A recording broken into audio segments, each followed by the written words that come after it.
Hare Krishna, dear devotees. Welcome to another episode of Following Jayapataka Swami. Today, we are very fortunate to have with us directly from Perth, Australia, His Grace Ikshvaku Prabhu. Ikshvaku Prabhu is not a unknown name or an unfamiliar face to many of us. So we are very, very happy to have you on Following Jayapataka Swami today, Prabhu. Thank you for joining us. Thank you for having me. Thank you so Of much. course. So Prabhu has been Guru Maharaj's servant for a very long time, from the early 80s. And there's a lot of nectar that we can get from him about, his relationship with Guru Maharaj. So Prabhu, just to start us off, would you like to tell us when did you first meet Guru Maharaj? I met Guru Maharaj a few months after I joined the ashram. I have been practicing Krishna consciousness for some time. I didn't know I was a member of ISKCON. Now I know. But in those days, being a member of ISKCON meant to join the ashram. But I have been following, chanting, and reading on my own, trying to be a Babaji, a yogi somewhere. But then I decided to join. And after a few months, August, September, October, maybe 3-4 months after, Guru Maharaj came for a visit, a brief visit to Ecuador. I think he stayed for maybe less than 24 hours. And then he said he's going to come back. He's going to come back after maybe 10 days or something like that. He was on his tour. So he stopped there. Of course, I knew that he was the guru of the zone, and he was my spiritual master of several devotees. But I still remember the first day when I saw him. Devotees in those days, pioneering days. Excuse me. We had a big house, so we were struggling to pay the house. We didn't have a car. You can imagine how the situation was. So the talk was that we needed a big car for Guru Maharaj, a decent car, more than a beaten up taxi. So my mother's friend, she had a Cadillac that used to be from the American consulate. So I asked her, I said, a big personality is coming. You mind lending us the car? She said, yeah, I can lend you the car, but if I drive. Actually, she was very fortunate, and she got a lot of mercy throughout the years by assisting the devotees using her car. And sure enough, she went, and the authorities went. We were a bunch of bhaktas, Marichi, Prabhu, Seva, Divya. We were not initiated. Some of them were initiated. Jumping up and down, and then we saw the car coming, and then I still have the vision in my mind. The car was, we have polished it, we have cleaned it and all that, but the car was like if the sun was sitting inside the car. It was so bright. Him was an early morning, I don't know, maybe on a weekend.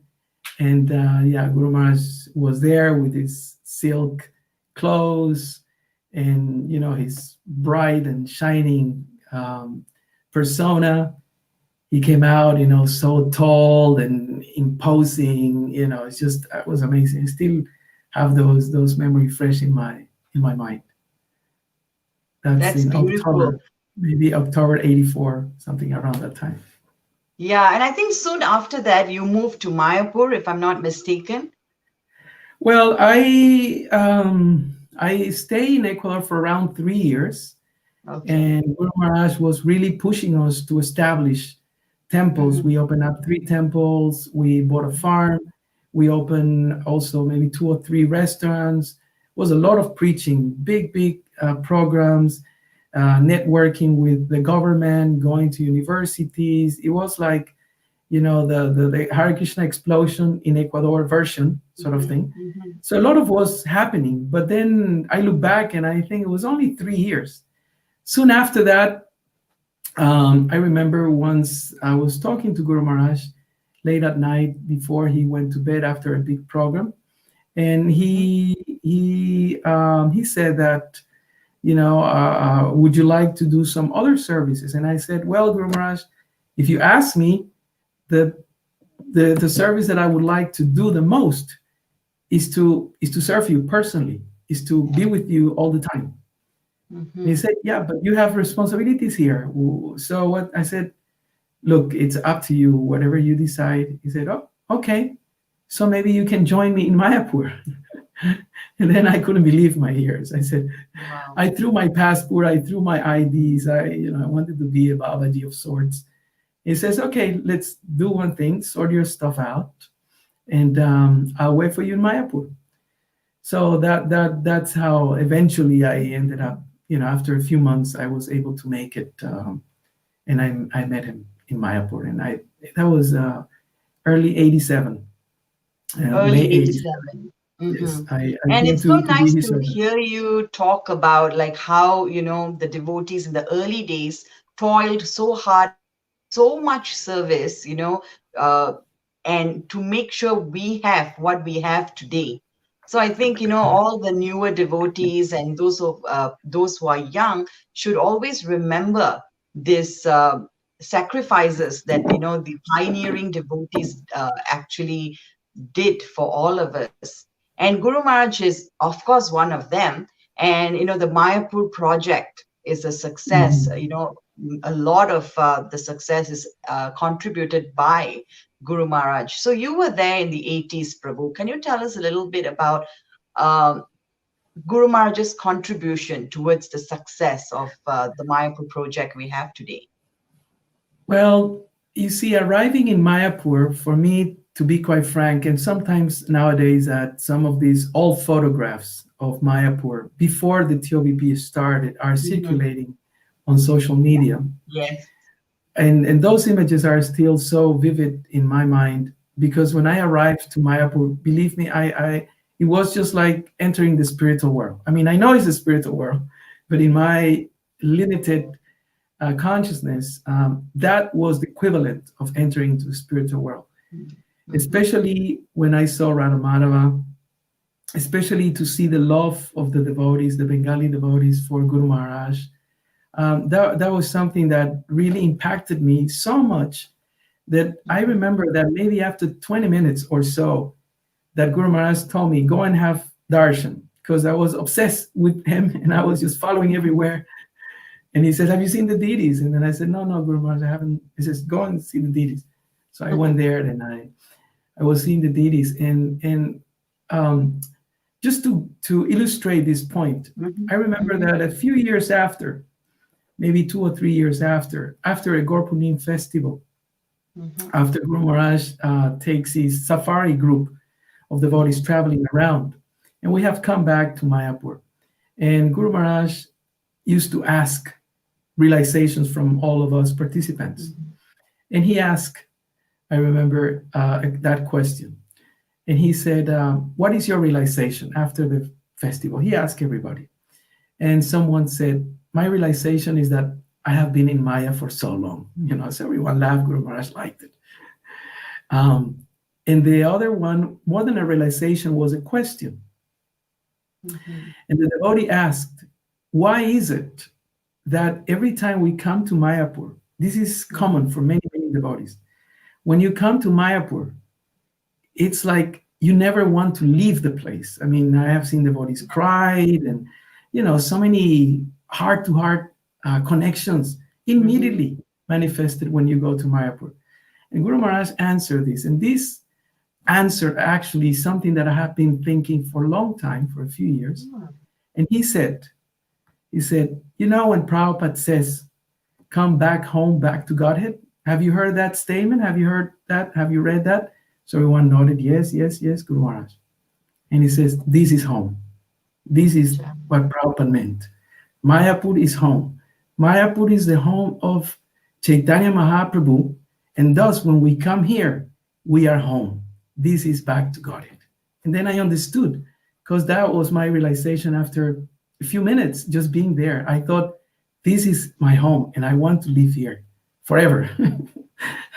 I had just a short visa, but I ended up staying a few years. I don't know how. But yeah. And But now, yeah. in regards of the contribution, I can say many, many things. Mhm, Um, my wife is not here to stop me because sometimes I can go on and on. But one of the things that I could say and very graphically, because any of these things you may say subjective. It's my guru, and I have some a childish attachment to him and all that. But one thing that I saw him really take the reins or the position of the leader was, I believe, in 1988. After 1 year or more that I have been there, the flood came, big flood. Oh. And, it was kind of chaos, was an emergency. The flood came rushing. We didn't have the communication systems like nowadays, mobile phones, internet, and all the rest. 2 in the morning, everything started getting flooded. The cows, the elephants, everything was chaos.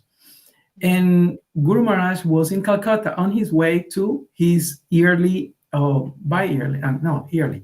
He would travel around the world twice a year. So he was already in Calcutta, but then he heard that the flood is coming. Okay, so that's all what we knew. Running here and there with Daresh Prabhu, with Prem Vikash Prabhu, and many others, trying to get Guru Maharaj things that they were kept in the go down in the lower ground of the long building. He had a couple of rooms there. So all carrying things, putting them up, and the water kept rising.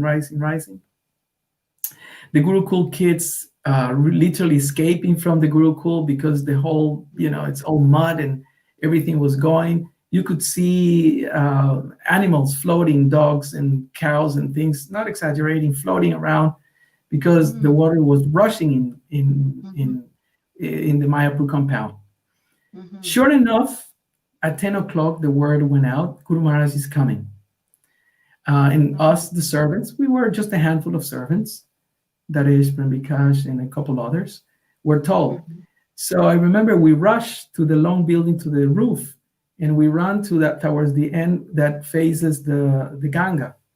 And there I saw, and still I remember that moment, was myself and Prem Vikash here, and then we saw Guru Maharaj coming in an outboard boat, outboard engine, orange in color, and he was coming in the front of the boat with a big turban, truly like the captain of Mayapur, coming. In those days, he didn't have the stick. Remember the walking stick they used to have? Because the attack happened the next year, so he didn't have the stick. But all that was missing is just that stick as the captain of Mayapur coming in, and then they blew the siren, the alarms went off to announce that he was coming. And, and I have that impression in my mind that how he was coming so confident, like he was meant to do that. He was meant to lead the whole Mayapur project into what we're going to do now. I mean, I didn't know that these floods happen. I have read something that happens every so often. And the boat practically came through the main door, right inside, and by around nearby Prabhupada's Bhajan Kutir, and he loaded off from the boat. And there was, I remember several of the leaders, Bhaktivedanta Maharaj, Jananivas Prabhu, and the different leaders, his disciples, Bhadracharu Prabhu, Dayara Prabhu. I don't know if Bhakti Swami was there, but all the leaders were coming to him for guidance. But the water up to our waist, that was the interesting thing. And immediately, as a pampered person that I am, I was looking for him to tell me something, to give me some instruction. And I was observing his eyes, and he was just so clear, like he knew exactly what to do. And I remember Bhadracharu Prabhu came and he said, okay, you organize the kitchen on the roof of the long building. Gorni Thai deities should be up there and organize 24-hour kirtan for them. And then Jananiyas Prabhu will come, and Bhaktivedanta Purna Maharaj. I don't remember all the details, but I remember that he said that make sure that all the devotees are there. You have to make a post for medical assistance. What about the Gurukul? What's happening with the cows? What's happening with the elephants? Everyone start reporting, like, the Guru is meant to be the representative of Krishna. Yeah. And in the Krishna book, it is said that when Krishna will walk in Dwaraka, all the different personalities, all the different in charge, department heads will come and show Krishna the accounts and the Mhm. reports and all that. It was exactly like that. And he will immediately, without wasting a second, he will tell, do this, do that, and everyone will run to do exactly what he says. We have to move fast. And he was walking, walking, walking towards the deity to have darshan of Radhamadava, as usually he does. He went pay obeisance in Prabhupada, or respects, because the water was rising, Mhm. and everyone was just moving things, moving the goods, and trying to self save each other. He was asking about the Matais and the Westerners, and it was just amazing. So when I saw that scene, for me represents, okay, this is what it means to be a leader. This is Yeah. not just a position, just a name. He could have Mhm. said, okay, they will manage. Krishna is controlling. I can Yeah. continue with my seva. No, he stopped. Actually, the inside story is that he went to a rich life member, or a few of them. Mhm. He got all Mhm. the money, bought the boat, rowed the Ooh. boat from Calcutta to Mayapur, brought the goods, and then he saved the whole situation. Not only he did that, but then after that, every single day, because I Mhm. was going with him, every single day, in the morning and in the afternoon, he will go with that boat full of what do you call those containers, big containers, Uh-huh. like in Santipur, when they distribute like that. A few of Mhm. those, three or four, and then we will go and distribute prasadam to the villagers that they were Mhm. sheltering themselves on top of the roofs everywhere, twice a day, every single day. And Guru Maharaj said that day, I won't shave until all this goes. And he asked that Esther will give him my old clothes and, my cotton clothes, this and that. He knew everything. It's like, not only that, but one thing that I observed from him is that he thrived on it. Sometimes when situations get tough, you think, oh, I rather don't deal with this. Uh-huh. Okay, if I have to do it, okay, there's no one else, I'll do it. I could see he was thriving on it. And Mhm. of course, I was lucky enough to be his servant next to him. And added to that is that I was a good swimmer, and he knew that I was a good swimmer. So he used me you know, as a chanchan. Go swim here, go there, and I enjoy it. Imagine swimming like a private swimming pool. Oh, Mayapur was a big swimming pool, and Guru Maharaj says, "All right, go run there, go here, swim there." It was such an enjoyable moment. But yeah, that showed me that he's truly, like someone called him a Mayapur man, or Mhm. sometimes even his god brothers say he's Mr. Mayapur. Anyway, Yeah, so and yeah. this also goes to show that, he did not, because he was traveling, he was supposed to go on his world tour. He did not just say, okay, I'm going to be traveling, so you guys do this, this, this, this. He did not just give instructions. He was actually present. He canceled his trip and he came to Mayapur to be in the forefront. So that is actually a good lesson for all of us to know how to be a good leader. Yeah, amazing. Yeah, Yeah, I mean, so many things I can say, many details but yeah, that I think stays on the top of the list for me, because if something like that comes, I tell you, most people actually will fly, and actually many flee from Mayapur, but he yes. stayed till the very end, till everything was until the water started receding, which was Mhm, after, I don't know, maybe 10 days or so, mhm, and he had meetings practically every day, and he was mhm, right there distributing prasadam.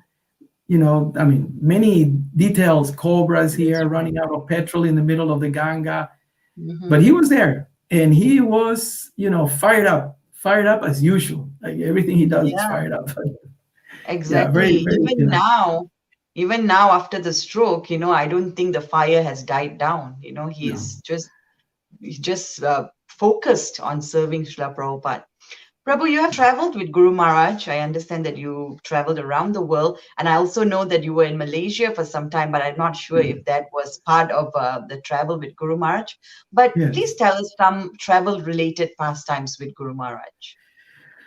You see, in those days when I arrived to Mayapur, Guru Maharaj had the practice of traveling with one assistant Mhm, around India when it was mhm, possible. Sometimes he would travel on his own, mhm, and at the most in Asia or Southeast Asia.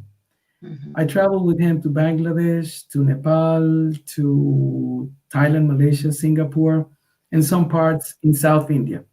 mhm, As you and many will know, Guru Maharaj is very, very conscious of Lakshmi, right? mhm, He always remembered, and many times he scolded me for being a bit careless about money.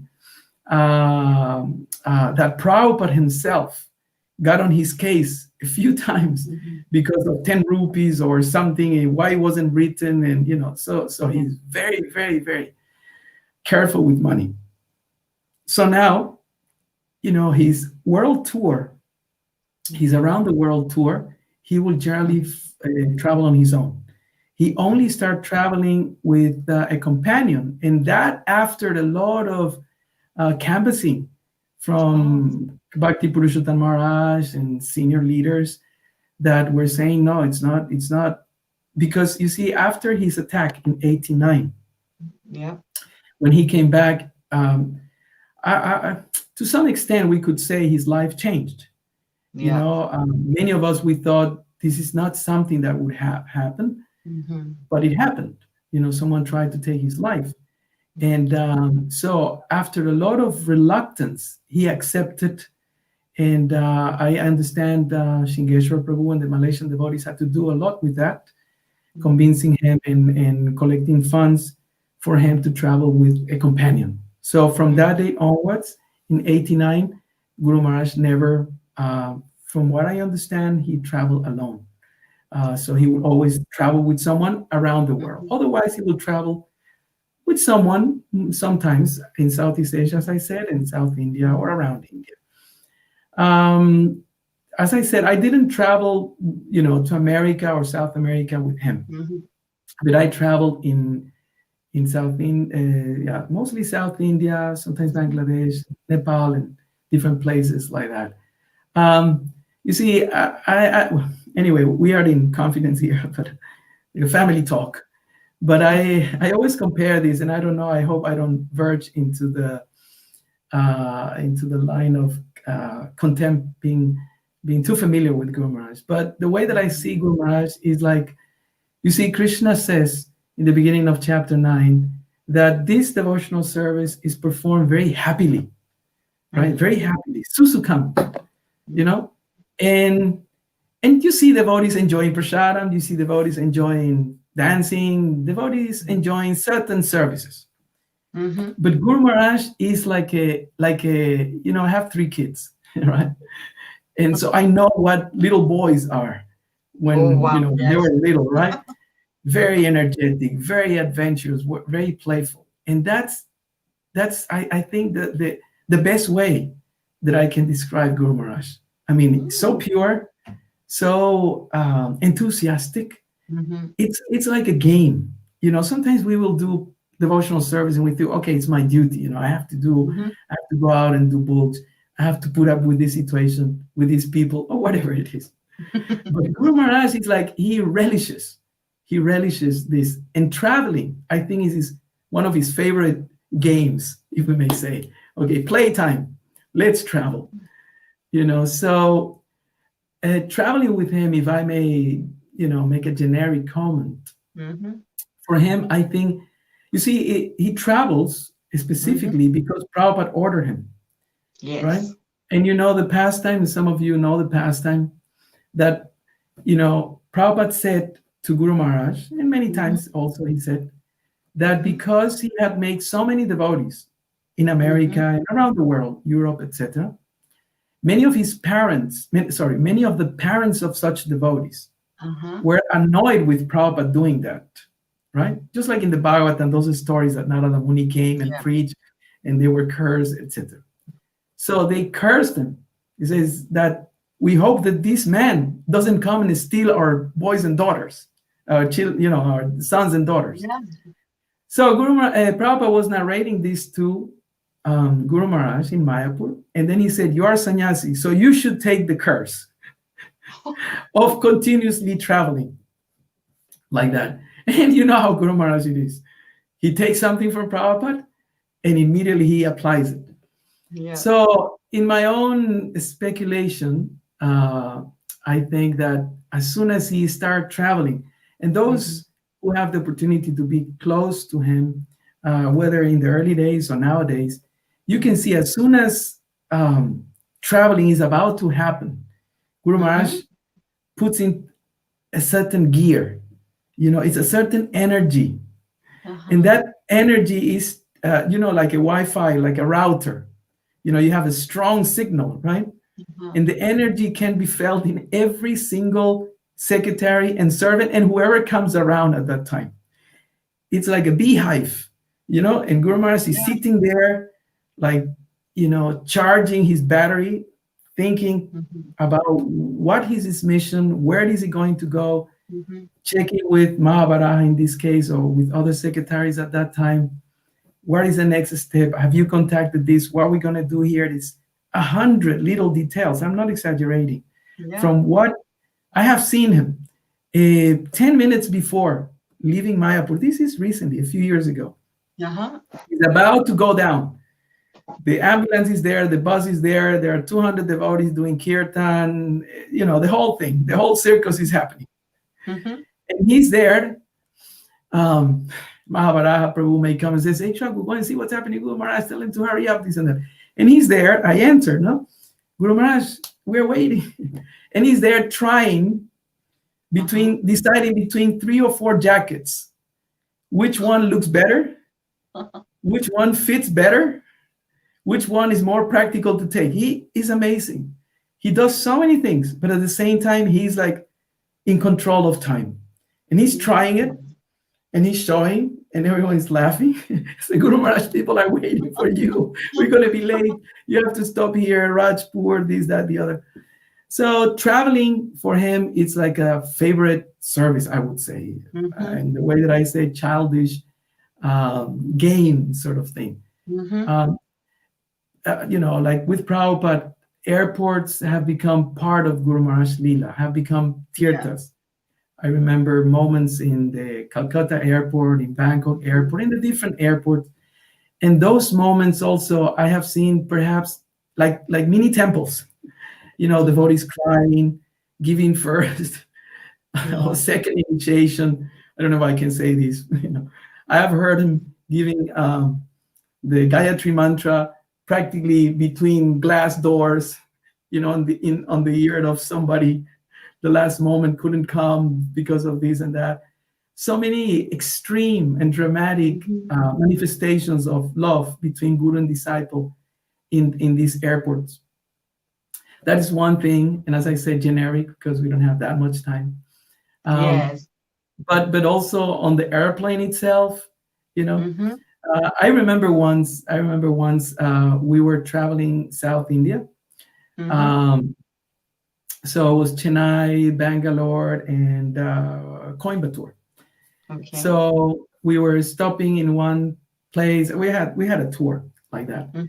So we will stop in a couple of cities, and then we will offload in one city, and then we will travel back after Mhm. some days like that.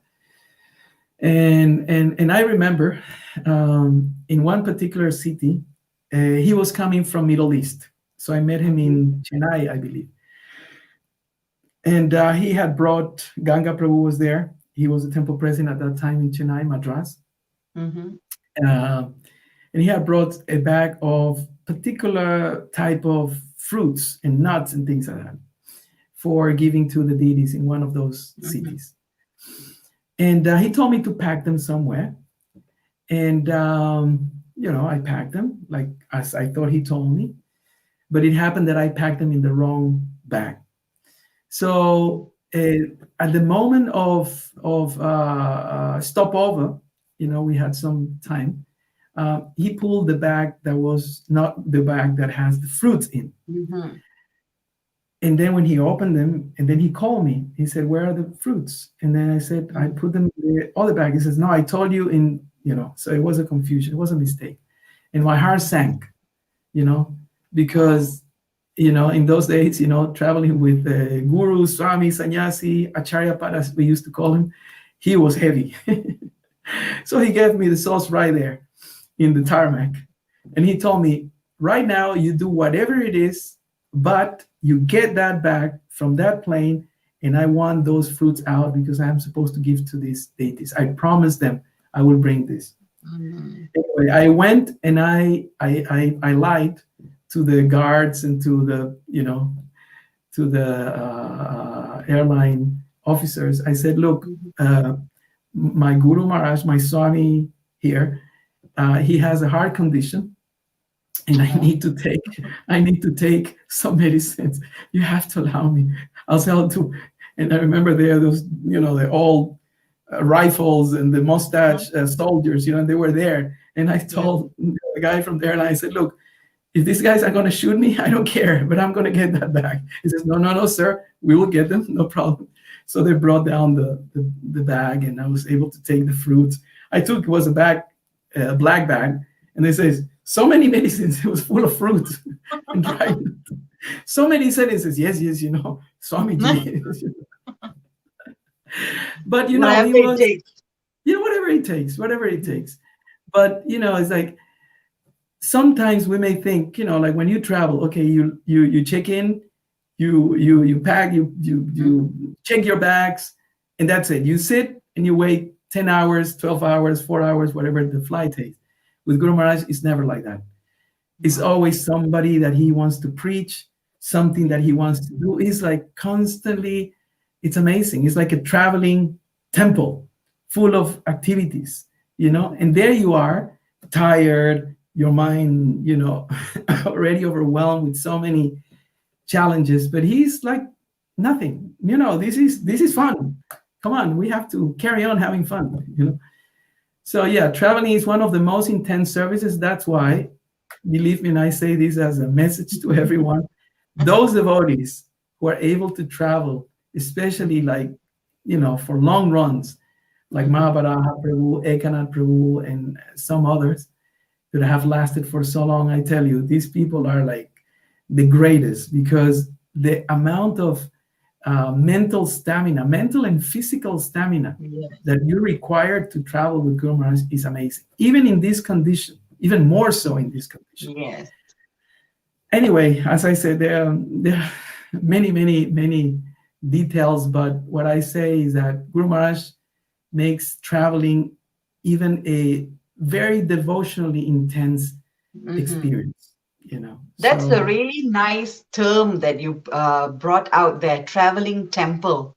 I think, this can be the new, like, description for Guru Maharaj. And it's just so amazing to hear because we know that Guru Maharaj is basically thinking that I am going to go to this new place and I'm going to meet all these devotees. And I'm probably going to meet some new devotees that they have preached to. And he's just waiting to inspire everyone. And every time he comes to a place, that place just transforms. We all have seen how that happens. And another good point that you brought out, Prabhu, is about the caretakers, the people who travel with Guru Maharaj, like Mahavara Prabhu, Ekanath Prabhu, and the rest. There's so many of them, especially now. And mhm, we, as devotees who are receiving them on in whichever city or town we may be in, I think we have to also take care of them, because mhm, these are our God brothers, mostly God brothers who are really mhm, giving their life to mhm, serve Guru Maharaj in a different capacity than how we are serving Guru Maharaj. So whenever they come to our place, we have to make sure that they are also taken care, as good as Guru Maharaj. And I think that will make Guru Maharaj really yeah. happy as well. Yeah. And this same thing that you're describing now, Hmm. the effervescence of Guru Maharaj traveling, I have Yes. seen it in Malaysia, I have seen it in South India, I have seen it in Hmm. South America, I have Hmm. seen it here in Australia, everywhere. He has a certain energy that, Yes. he used to joke with me about my fanatism. Sometimes I will Mm. glorify him, and sometimes he says, "You're a fanatic," like that. Sometimes he will punch me like that on my arm, jokingly like that. He's very, very manly in that Yeah. sense. He likes Hmm. to jokes with his devotees and things like that. And I have seen that it's an electrifying energy that Yeah. even, as I said, when he comes, because you may understand in South India or in India in general, people are Hmm. respectful of swamis, and many Yeah. people knows him. Jayapataka Swami, he always giving out prasadam, Hmm. sweet things like that. But in the West, he's strange. He's like a monk and how it is. But I saw once he was coming here in Perth, and there were some people, surfers. Australian is a Hmm. surfing mecca, Hmm. and as soon as I approached him, even before any, Guru Maharaj accept my, the whole protocol, he says, look, there are some surfers, because he knows, he calls me a beach bum. No, I like the waves and the beach, and you know and then immediately he told me, look, there are some surfers, they're interested, go and give them our details, when it's going to be the next program. So I'm wanting to be with him, and he sent me, I said, but Guru Maharaj, how am I going to identify it? And he looked at me and said, Baba, the surfboards, go there where they're picking up their luggages, and you see there's, some girls and some guys, you just tell them, that the Swami that they spoke to, and we are having a program in such and such place, and invite them. That's all. We don't know that they may come or not. So sure enough, I had to obediently just go and check for the surfboards and tell them, look, the Swami, he spoke to you, and he would like you to come. We have a Yeah. yoga session, bhakti session, and then we're like, but when I saw them, the amazing Hmm. thing is, when I saw them, because many people traveling with surfboards in Australia, but when I Yes. saw them and I saw the brightness in their face, I knew these are them because they were so happy when I came and I saw them, and they were like, "Oh yes, yes, he's so cool. He's so nice. He's such. Oh wow, he's such a sweet. Yeah, he's so cool." And then I knew these people were the ones that he spoke. He carries around that spiritual energy. He's just nice. He has such a heart that people get touched by him. The hostesses, the air hostesses, Hmm. and different people, what to do. He's just that he has such a charisma and such a magnetic Yes. personality that just you can't help it but like him. Exactly. Prabhu, I know you're doing many services now. It's so inspiring. I've, attended some of your classes that you're doing online these days. So, can you tell us a little bit of what kind of services you're doing now, and how has Guru Maharaj inspired you to do them? We have this will be the last question, so you can wrap it up, Prabhu. Well, Guru Maharaj, he has many things, I would say, in his heart. Hmm. Hmm. I would say, you get to know people when they open your heart, or when you get to know their heart. What is that Hmm. they love? There's a saying here, what makes you tick, right? So Yeah. your heart is ticking. What makes it tick? Hmm. And what I have realized that are a few things, and he says that, I think it's a famous quote that goes around, that he can talk about three things: Hmm. congregational preaching, Hmm.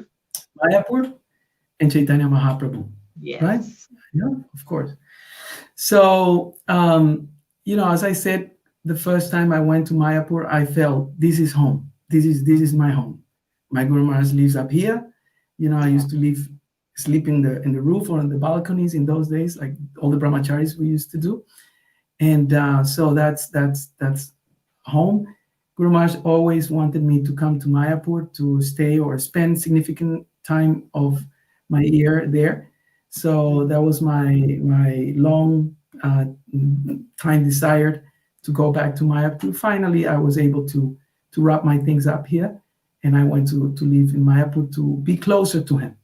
Hmm. So in regards of that, I'm there, and I also volunteer my services for different areas in the secretariat. He has a number of secretaries for Hmm. disciple care, his personal office, correspondence, and Hmm. different projects. He has like around 40 projects, and we all Wow. volunteer to help in different areas. But one Hmm. particular project that he has is congregational preaching, Hmm. helping the devotees to create congregations, develop congregations, to train them, to maintain them, and also to care for them. Yeah. So whenever I came to Australia in the year 2000, I spent here around 12, 13 years, and I was Mm-hmm. working here as a social worker, and I was trained as a professional counselor. So when Mm-hmm. I went to Mayapur, then I thought, okay, my professional life is over, and I can now preach, and I like to do Gita presentations and techniques how to understand it and present it and develop Mm-hmm. certain things, tricks and techniques for Mm-hmm. learning, remembering, and preaching the Gita. So I said, Guru Mm-hmm. Maharaj, now I can fully devote to this. And then he said, no, whatever you learn in university, whatever you learn in your professional experience as a counselor, I want you to use it for the Vaishnavas, for Srila Prabhupada's movement, he said. So Amazing. sure enough, after a few weeks being in Mayapur, he will refer some people, and Mm-hmm. um, and then I start developing a training Mm-hmm. for the devotees, how to counsel devotees, principles of communication, addressing certain issues, etc. So we developed in the Congregational Development Ministry a course, is the Vaishnava Life Counseling course. And we have been invited by the mercy of Guru Maharaj, by these blessings, to China, to America, to different countries, Middle Mm-hmm. East, and train devotees how to take care of each other, because that's something that is very, very um, close to Guru Maharaj's heart. Yes. And I still remember, and this I have to say publicly, Mm-hmm. because this is like a private experience. But Guru Maharaj called me Mm-hmm. a few times to his roof. Mm-hmm. Well, of course, not him directly, but Mahabharata Prabhu, one of the assistants. Yeah. And they say, Guru Maharaj wants you up here. So I'll rush, a good hike up to the roof, and I'll enter there, Guru Maharaj, yes. And then I will see one devotee or sometimes a couple. Okay. And Guru Maharaj will say, stay here. All right. In Mm-hmm. the beginning, I didn't understand. I didn't know what was happening. So there was a whole session, we may call it. Mm-hmm. Somebody suffering from depression, thinking that it's not worth living, Mm-hmm. somebody having problems with their marriage, Mm-hmm. somebody wanting to leave, the movement or the service, or Mm-hmm. different things, Yeah. some trauma, some things. So I was, sheepishly just standing on the side, just seeing what's going on. Mm-hmm. And I remember after the first or second session, he would ask me, um, you know, everyone finished, concluded, there was closure, paid obeisance, everything, blessings, Mm-hmm. and people will leave. And then he will tell me, how did I do? And I said, how did you do what, Guru Maharaj? Like usual, you do your magic. How do you do it? How can you ask part of the audience how the magician has done his magic? I don't know how you did your magic. You moved everyone to tears. You encourage everyone. You make Mm-hmm. everyone repentant of whatever mistakes they did. How do you do it? I don't know how you did it. And he says, no, be objective. Assess my counseling skills. And Wow. I couldn't believe this. This is, as I said, Yeah. now I have the platform to say it publicly. I mean, such humility, it's just like Yes. how he that has, 50 years of experience and God Mm-hmm. knows lifetimes and eternal empowerment, spiritual Mm-hmm. empowerment to save people, asking me, he says, no, I want you to give me your objective professional Mm-hmm. assessment. What did I do right? What could I have done better? Mm-hmm. He's very, very practical, very specific about what he's looking Yeah. for. And I said, well, you heard the problem, so Mm-hmm. you understand what's going on. You Mm-hmm. heard both sides. You ask for solutions or options. You Mm-hmm. help them to negotiate. Mm-hmm. Also you gave some direction, or you suggested certain things referring to Prabhupada or to, the acharyas or the shastras. And, Mm-hmm. and, and it was just perfect, Guru Maharaj. You just like, I give you 10 over 10 or more than that if possible, Yeah. but several times, not only once, but several times. Mm-hmm. So that's one thing that I can see, that Guru Maharaj is very, very concerned about Mm-hmm. devotees struggling, not with Krishna consciousness itself, but with their own mind and relationship and traumas and their future in Krishna consciousness is very, Yeah. very, very close to his heart. And just to wrap it up, I don't know how much time, but you are the boss. You tell me. We have time. One, Yeah, go ahead. yeah, one devotee who Mm-hmm. has been thinking to take his life. I'm not telling you this one. Oh, It's a little bit intense, but was taking yeah. to take his life. Mm-hmm. And the wife got to know. Uh-huh. Okay. So the word went out and they asked me to, intervene and try to do something. Mm-hmm. So, I spoke to the devotee and I spoke to Guru Maharaj. And I said, Mm-hmm. Guru Maharaj, in this case, I think that the best thing to do is that you yourself, Yeah. give some words of encouragement. Mm-hmm. And anyway, so we arranged after darshan, all the darshans at night that sometimes Guru Maharaj used to give. Um, and then, we went with the devotee. We Mm-hmm. got everyone out because of very, very confidential. Yeah. And, Guru Maharaj, he said to him, why do you want to leave us? And then Mm. the devotee, start crying and this problem, this issue, that issue. Mm-hmm. And then Guru Maharaj said, yeah, but what I have done, Mm. why, if you leave us, you're leaving me. What I have Mm. done, what I have done, so you want to leave me because you would be leaving me too. Yeah. You see, in my years of experience, I am trained, well trained in suicide prevention and self-harm and all those things. Mm-hmm. I work as a Mm-hmm. team leader, center Mm-hmm. manager of a mental health support program here. Mm-hmm. I never saw anybody that approach. I mean, he went right onto his heart. He grabbed his Yes. heart, and then the devotee, you can imagine, he just broke down, and then because Guru Maharaj can sense people, he can Yeah. read people. He knows your heart just by seeing you. He knows Yeah. what are your weaknesses. He knows what is that you need, even without Mm-hmm. much asking. So he spoke a few words, and then he put his hand like this, right? Like we men do, like, and then he Yeah. put his hand out like this, and then his Guru Maharaj stretched his hand out, and then the devotee came and like timidly he just went and grabbed his hand, Mm-hmm. and Mm-hmm. Guru Maharaj said, "Don't leave me, okay?" Oh. Mm-hmm. You know what did he say? He said, "I'm not leaving you, so you should not leave me, okay?" And then I was like, everyone, was like, oh, come on, this is amazing. And the body pay obeisance, and he was, tearing, and I says, Guru Maharaj, I promise you, I will never. Okay, go. And then again, the usual thing. And Guru Maharaj, after he left, he says, so how did I do? I said, Guru Maharaj, I never have seen a session like this. If I could have recorded to train people how to help others, to prevent them to taking their life or harming themselves in any way, this is the best session I ever have even imagined seeing. So Guru Maharaj has that.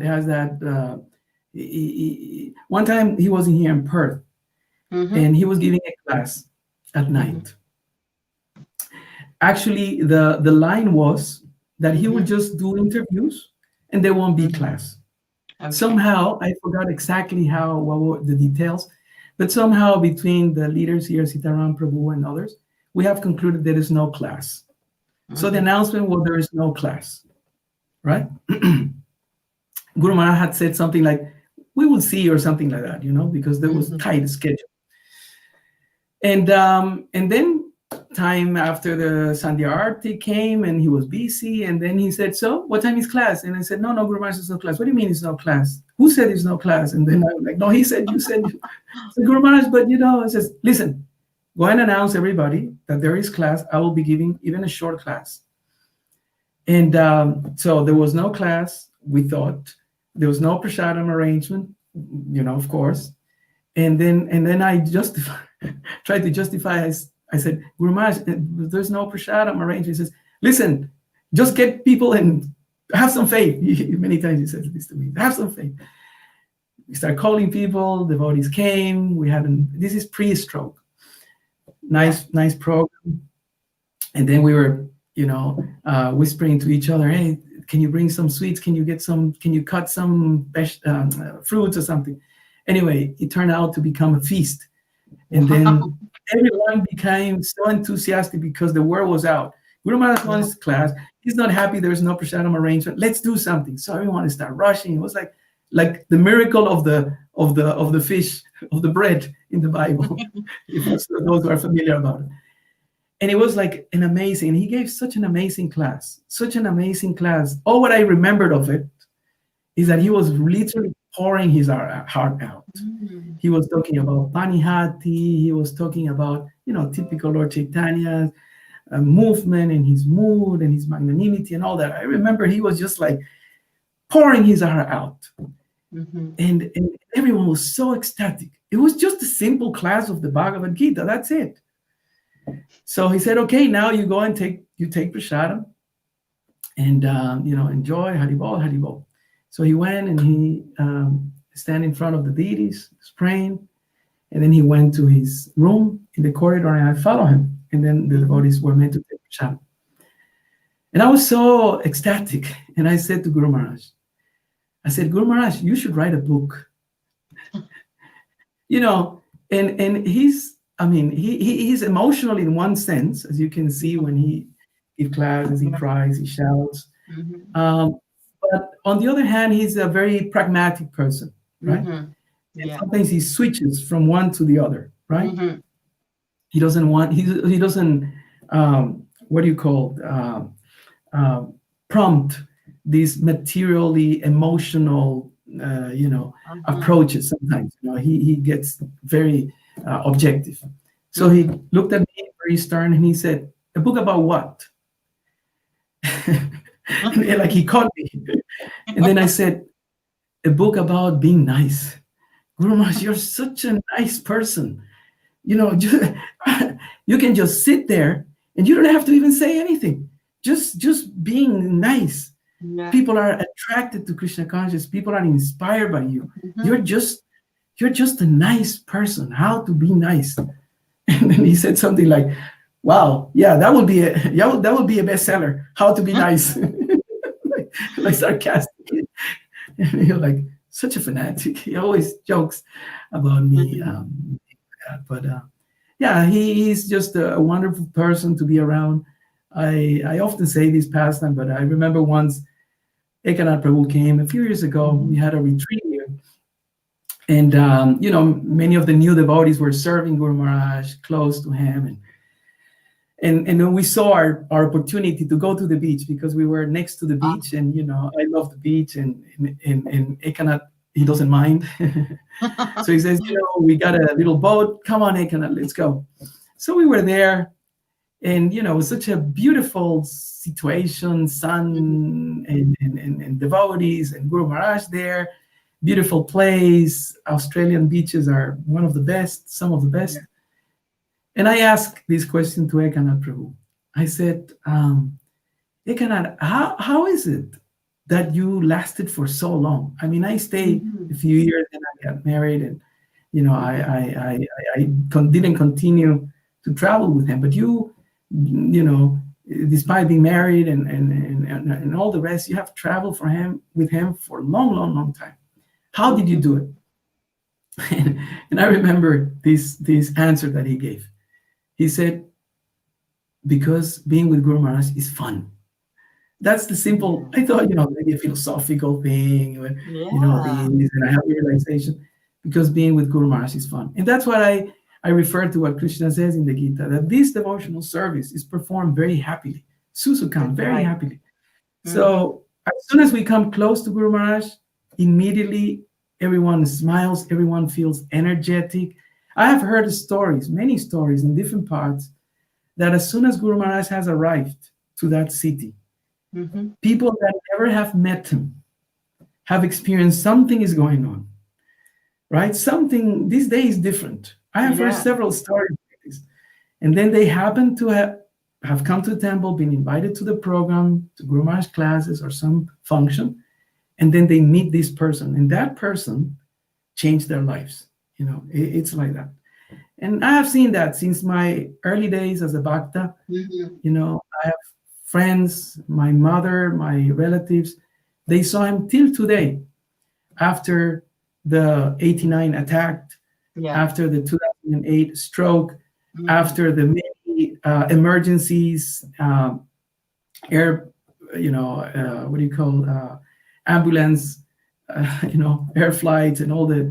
the leelas that he had, near death experiences, etc., Mm-hmm. double transplant. Still, there is something that some of my friends, some of my relatives, they say, "How is your guru? How is Yeah. Acharyapad? How is Jayapataka Maharaj?" Because he's such a nice person that you just can't forget him. And according to the Shastra, just one instant Mm-hmm. of association with such persons Yes. can bring perfection. So it is very important for us disciples to value that, to appreciate Mm-hmm. that, and in one purpose. Whatever we can do Mm-hmm. while the presence of the spiritual master in the Yeah. planet, you try to do. Prabhupada says, Yes. even just bring him some water, do something, whether to his bapu, his form, or to his bani, right? Yes. So while he's here, we have to take the most advantage of that Mm-hmm. and help each other. That's another Yeah. thing, So these are some of my realizations, and as spoiled and pampered as I am, I'm always depending on his mercy, and I always say, if it wouldn't be for him, I'm surely wouldn't be here. That I can say. Doesn't matter how much I like the Gita or how merciful Prabhupada is. Mm-hmm. If it wouldn't be for Guru Maharaj, I would certainly not be here. I owe him that. So That's wonderful. I hope that we're able to maintain that consciousness, Mm-hmm. Mm-hmm. avoid offenses to the devotees, and to him, of course. But one thing for sure, those of us, his disciples or aspiring disciples, he knows how to put you in place. If you are sincere, if you are committing a mistake and you go close to him, Yes. he will let you know. He will let Mm-hmm. you know somehow, whether Yes. ignoring you, dicing you, or something, but he will let you know. He's truly a representative of Krishna. That's my Exactly. And conviction. he's also our well wisher. Sometimes a lot of people talk about being nice, and sometimes people are fake. They exhibit fake niceness. So they try to, Mhm. keep you happy. Even if you're doing something wrong, they just, keep you happy. They don't say anything against it. But Guru Maharaj has a kind of niceness which is not Yeah, like that, which is not fake. He the is our material. true well wisher, like a parent. Parents might scold us, might reprimand us, but we know that they are our well wishers. True, true. Yeah. And so, Prabhu, this was a very wonderful session, and I'm sure you have so much more to share with everyone. And that is why we are going to be bringing Prabhu back again next week to talk more about these wonderful pastimes. And today's pastime, if I want to wrap it up, I think I would say that it was so amazing to hear how from the flood days, that flood pastime that you mentioned, how Guru Maharaj was taking care of people's physical needs. Like, do you Right. have water? Do you have food? Are you like, drowning in the flood? He took care of the physical needs of people. And then when you went on to talk about other things, like how, he counseled devotees, this also showed that he also takes care of the emotional needs of devotees. So he's like an all rounder, you know? Exactly. That's the word. Yes. All So rounder it's, guru. yes, exactly. And, I think many of us can vouch for it from our personal experiences as well. I think I have a few experiences with Guru Maharaj where, he took care of me in terms of like physical Mhm. things, like, whether I have enough money to do this or do that. And then also Mhm. emotionally, when I had certain problems, how he helped me. And I think Mhm. each one of us have some experiences like that with Guru Maharaj. It's so beautiful to hear whatever you had to say, Prabhu. And I thank you so much. And I can't wait to have you again next week. We have some great comments coming in saying that, these are very nice, intimate collections and very Mhm. inspiring. So there's another one from Chudamani Mataji. She always tunes in and she gives a beautiful comment. So she said, Hare Krishna, the first disciple to travel with Guru Maharaj as his bodyguard post the 1989 incident was Mahakrama from the Yes, UK. Yeah, yes, so yes. we have to get all these devotees as well to come on this He, following Jayapataka he, Swami he show. passed So we away, can. unfortunately. He passed away already Oh, a okay, a okay, few years okay. ago. Oh, God bless his But soul. I Hare can talk. I Krishna. can talk about him. Also, I traveled with him and Guru Maharaj to Bangladesh and Yeah. to a few places, Malaysia actually. Oh, okay. So Yeah. I'll put a note for next Yes. week Please. to talk about it. Sumalini Lalita also said that Right. she loved the whole interview. So thank you so Okay. much, Prabhu. I think whatever you said was just so, Thank it you. every week, especially for me doing this every week, I really have to thank Janaki Raman Prabhu for giving me this service because it Yeah. just reassures me of like, Yeah. it just increases my faith in Guru Maharaj so much. And It thank you works. for doing that for me and for everyone who's Hare listening. Krishna. Hare Thank you. Krishna Thank you, Prabhu. Mother. Hare Krishna. Hare Bal. Thank you. Dandavats to all. Hare